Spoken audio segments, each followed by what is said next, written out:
Hello, good morning guys. So, ang aga natin ngayon na maggagawa ng video kasi pupunta tayo kay wholesaler at mamimili ng mga biscuits at yung mga talagang naubos. Kasi hindi ko na paghandaan kahapon, may mga naubos agad tayo na item. So, nung oras na, ako hindi pala makita.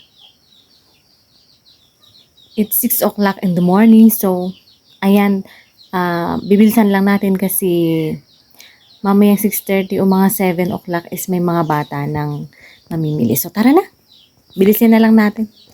Early morning groceries, namili lang tayo ng worth 788. So ayan lang. Fudge bar, tops, Hansel, combi, tapos isang tray na XL. Dalawa dapat yan pero XL kaya hindi ako kumuha. Plus yung ating dog sa labas and yung Miming na nag-brush. Good morning, guys!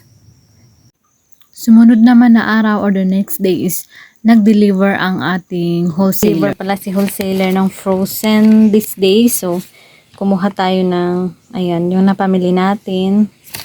1,788.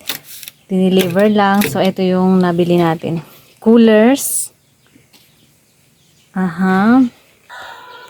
So, ito yung coolers na isang box lang kasi hindi masyadong try natin kung mabenta. Tapos, dalawang ket-ket.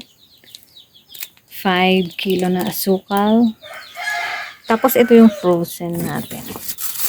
May manok, paa, lidas, bangus, hotdog.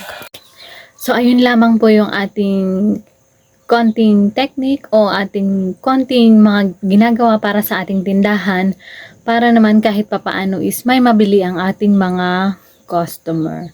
So, sana po ay nagustuhan ninyo ang ating video sa araw na ito na 2 araw po na pamimili yun kasi nga nung isang araw is namili tayo, then the next day is si wholesaler naman po yung nag-deliver. So, kung nagustuhan nyo po ang ating mga pinagdadakdak dito is maaari lamang po na paki-like yung ating YouTube channel at paki-hit na rin po yung notification bell all para ma-notify po kayo sa mga sumusunod o susunod pa nating gagawin at